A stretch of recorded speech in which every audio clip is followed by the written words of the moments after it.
Transmitting from the Mojave Wilderness in Joshua Tree, California, now is the time for Desert Oracle Radio, the voice of the desert.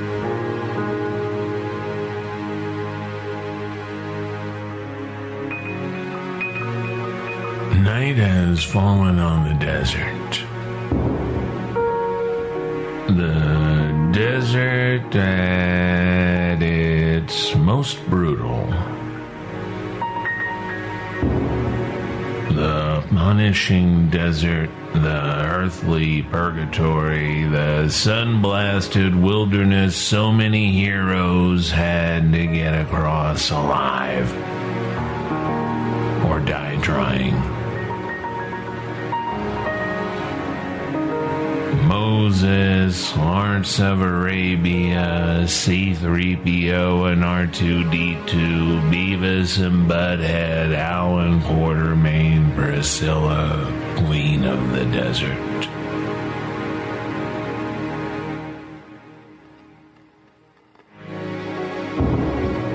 And now we are the heroes just for surviving the day.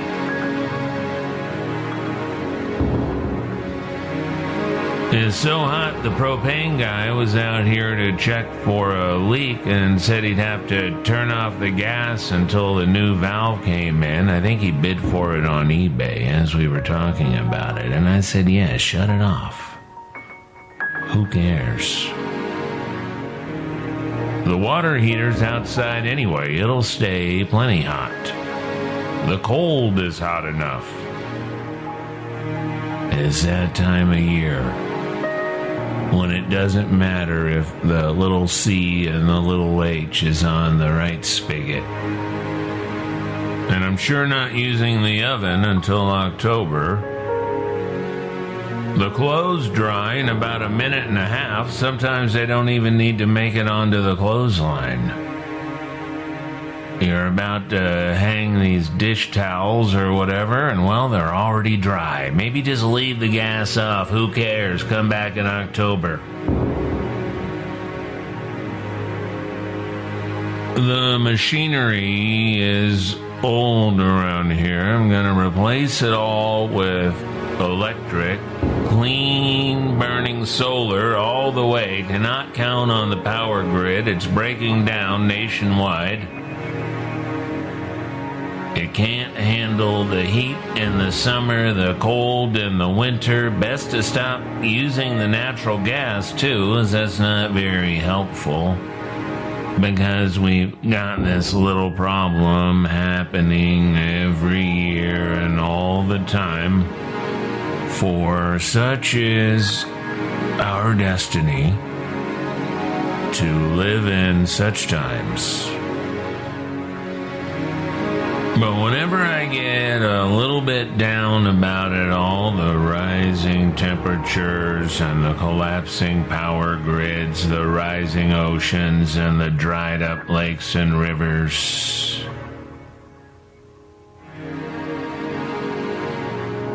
I try to do some attitude adjustment, as Hank Williams Jr. sang, and think about how far we've come on this stuff in a relatively short time.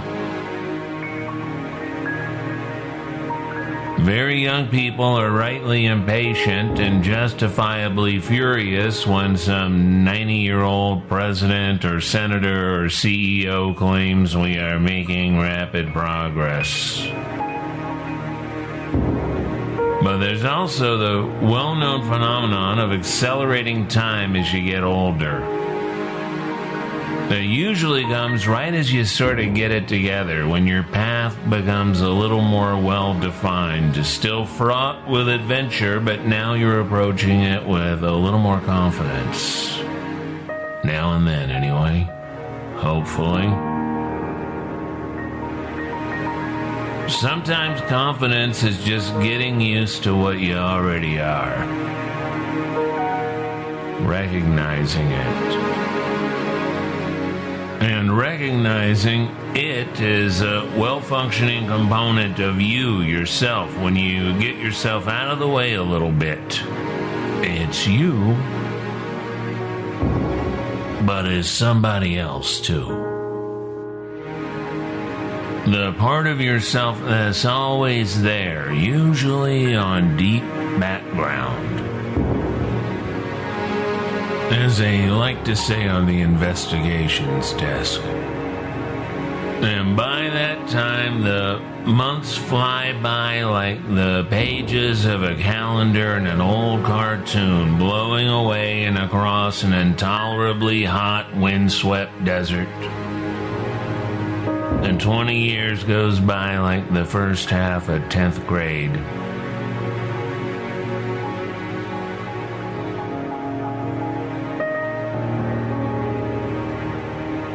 But this August weather in mid-June is not something I am particularly thrilled to welcome. No thank you. Come back in.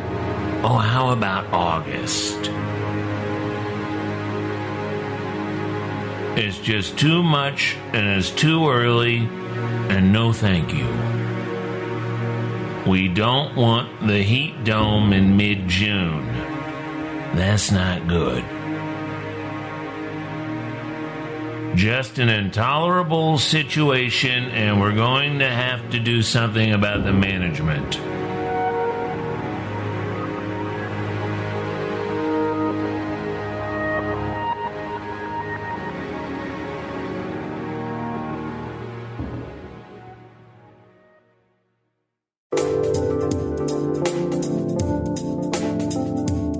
Take the dog out at 8 o'clock and it's still 100 degrees. The dog's looking at me like, what did you do? And I say, look, I did not do it. But of course I did, my species anyway. The dogs just went along for the ride. It would be nice to blame them. You're the one who always wanted to get in the car and stick your head out the window when the AC was on.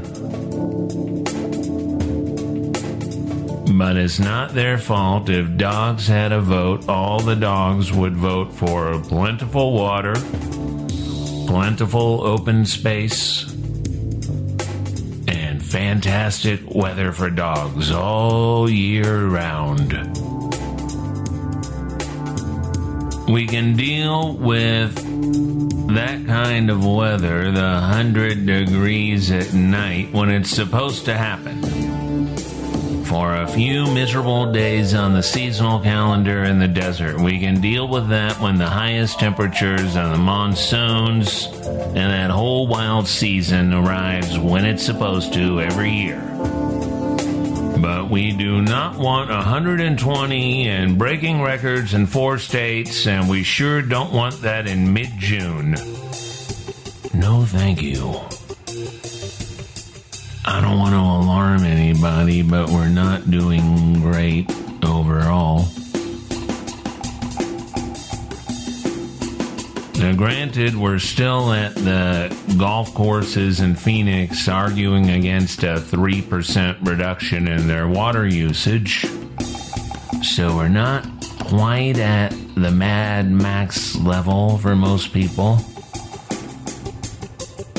But we're also not immeasurably far off. And you could probably make some money betting on a date in the next decade or two. Which is why the boomers especially are not all that worried. Because they know in their hearts that they will be the exact distance they want to be away from Judgment Day. Safely dead of old age. Out of harm's way.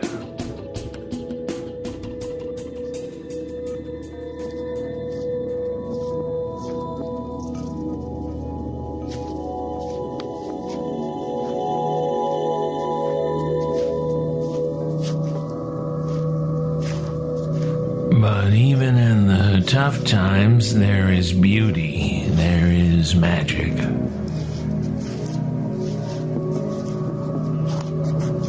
I gave the dog some more water, and the sky went from purple to bluish black. The nearly half moon providing just enough light to sort of see where we were going.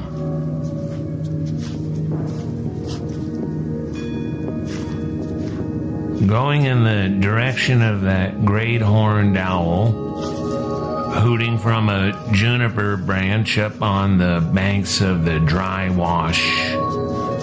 Little bats flitting and diving around us. We sit under a desert willow for a spell and take in the night.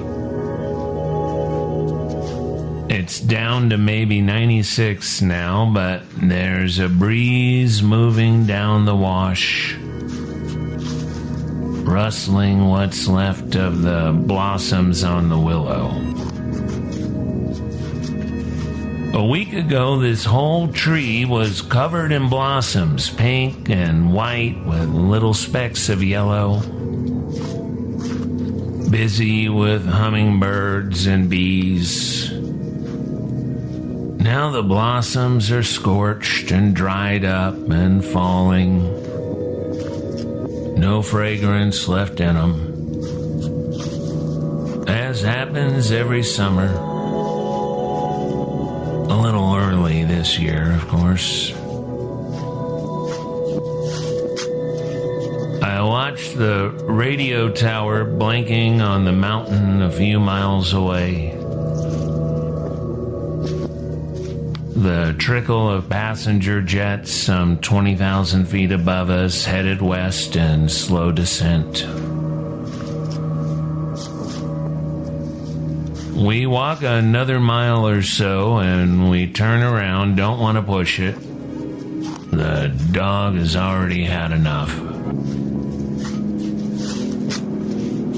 The owl swoops down low before us, maybe 20 feet ahead of us, too far away to tell if it caught whatever was scrambling across the sand. But I get a good look at the owl's silhouette between me and the hazy half moon.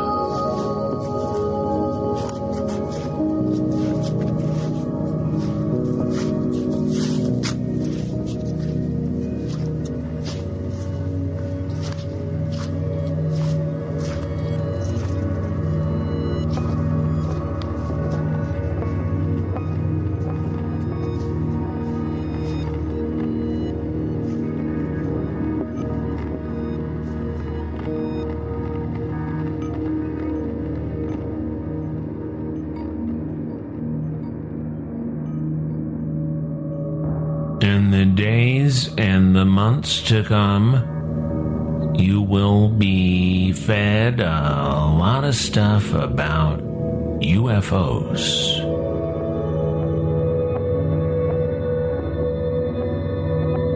That used to be the kind of thing we sort of specialized in here at Desert Oracle Radio. But now it is in the news cycle all the time. Everybody wants in on it.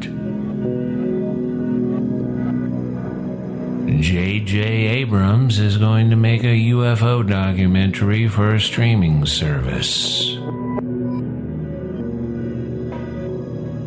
The federal government is going to release some type of vague nonsense in the coming days that some people will get very excited about. The Pentagon and the defense contractors are going to want a lot more money for the new threat.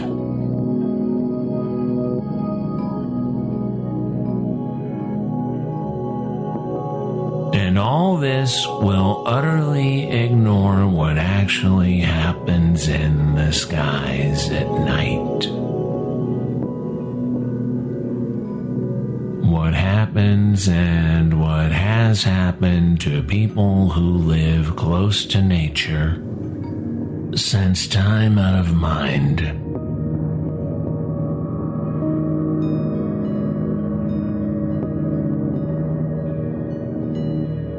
No cable news host or senator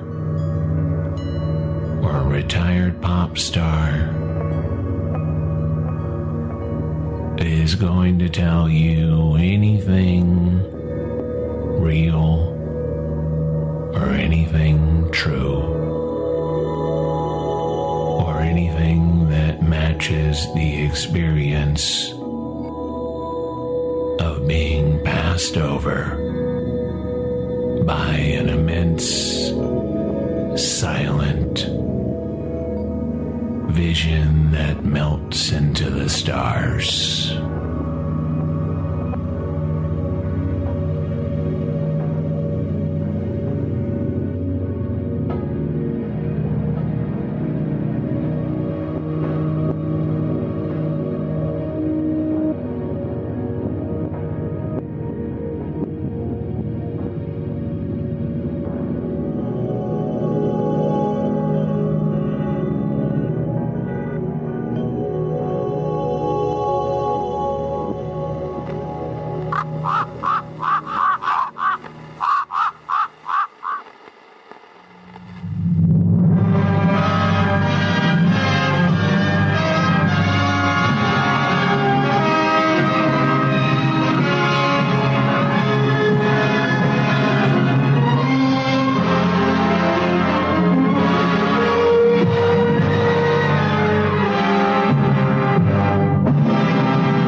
I had to go on believing they'd find me. With my fouled up leg, I knew I couldn't find them. Then I heard the sound of the chopper. At first I thought my mind was playing tricks on me. I'd been afraid of this all along. But it was up there all right, and heading right for me. I tried to wave and yell. I felt myself blacking out. But they saw me. The next thing I remember was Sergeant Carey coming down the hoist.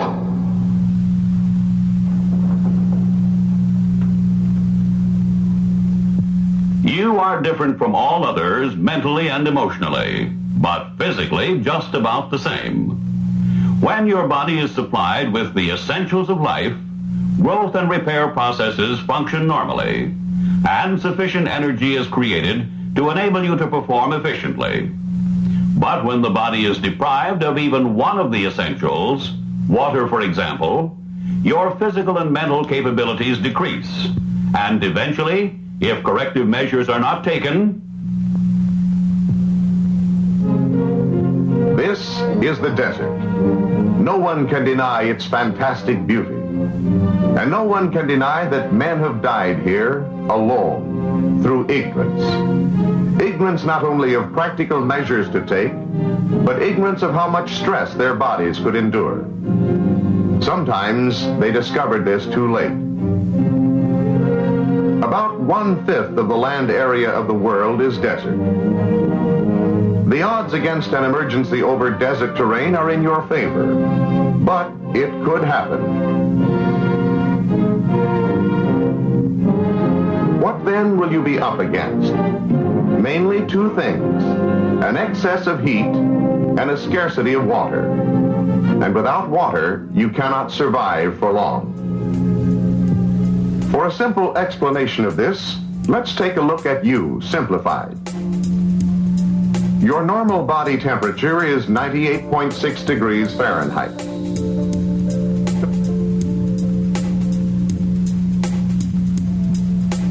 Excess heat absorbed or generated by the body is dissipated. And you will continue to sweat as long as the need exists to hold body temperature down. In desert areas, the amount of sweat produced can be considerable. This is also true in humid environments where incomplete evaporation interferes with heat dissipation. But the bulk of sweat is water, and every bit of it must be replaced, because every bit of it is needed for normal bodily functions. If it is not replaced, your body will go into debt for water by withdrawing water from vital parts. When the bloodstream gives up water, the blood becomes thicker and less in volume. The heart has to work faster to pump the thickened blood through the arteries and veins. And as water loss continues, it becomes increasingly difficult for your body to function. Approximately 2/3 of the human body is water. This level must be maintained if you were to live, work, and think at peak efficiency. When this water level begins to drop, you become thirsty and uncomfortable. You begin to move in a kind of slow motion. You have no appetite. As you lose more water, you get sleepy. Your temperature goes up. You get irritable. Eventually, you become nauseous. Dizziness, difficulty in breathing, and a tingling sensation in the arms and legs follow. When your body has lost only 10% of its body weight in water, you can't move about normally. At this point, locating a water source may be impossible. And when water loss continues, death is inevitable. Not a very happy thought, is it? Well, let's see what you can do to keep the worst from happening. Conserve your sweat, not your water. Drink all you want, as long as it's available. Stay in the shade, off the ground. Ground temperature may be 150 degrees or higher, even here. Travel only at night. Move slowly. Take it easy. Now, this doesn't surprise you, does it? But wait. Let's raise the temperature 15 degrees, not too uncomfortable. Raise the temperature 20 degrees, increase the wind to 43 miles an hour, and again, exposed flesh will freeze. But it could be only 30 seconds under more extreme conditions such as these. Except that part which says, get warm, get warm, get warm, get warm. Yes, get warm and stay warm. The most sensible idea you could have. But it takes more than an idea. It takes know-how. Knowing how every living cell has the ability to burn more heat is then generated. If you must exercise or move about, avoid sweating. Sweating increases loss of body heat. If you sweat or get warm, ventilate your garments. And keep your mind on survival. This is good advice. Anywhere, anytime.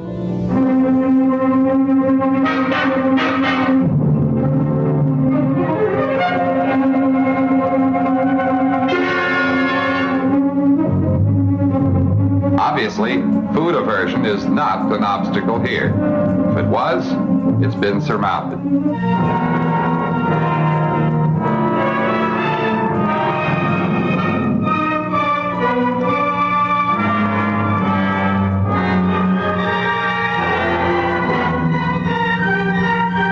And if this makes a vegetarian out of you, there's always this.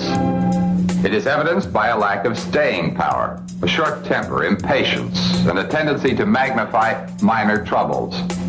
Don't let your imagination run away with you. To accomplish this, you must be able to separate the real from the unreal. Apathy and irrational behavior are common. You can expect this to happen, but even when you're alone, you have a good chance of shaking it. Fear. Fear is a natural response to isolation, remoteness, loneliness, and the other psychological stresses. He was in an alien environment, and he was afraid. But he didn't let fear take away his will to live.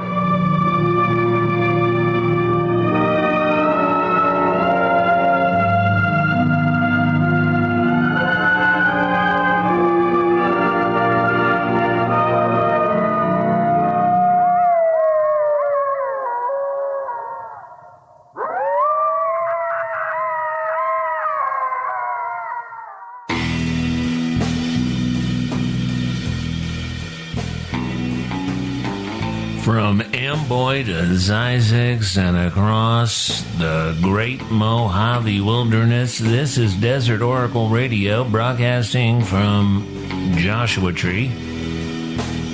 I'm your host, Ken Lane. The soundscapes on this program are composed and performed by our own Red, Blue, Black, Silver.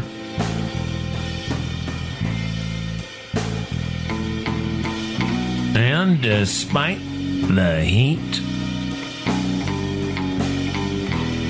we are going to go ahead and return to the stage in July. July 10th and 11th, that's Saturday and Sunday at 7 p.m.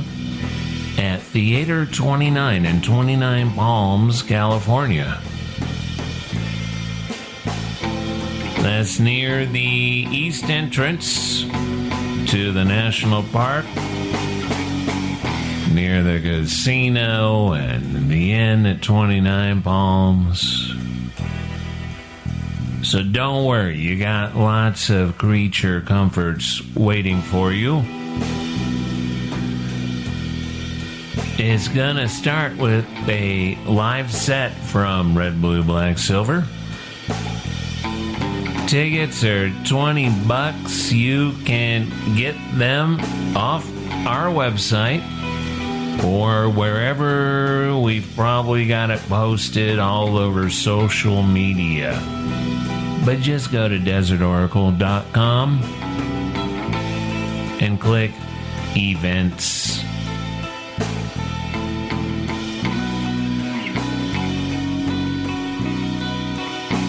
There's really nothing better than sitting in a dark theater under the air conditioners during our long summer purgatory.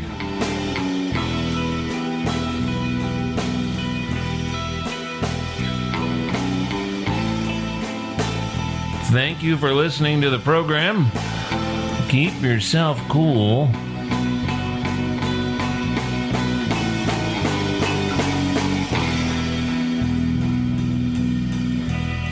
Your dogs, too, you know. Good night from the voice of the desert.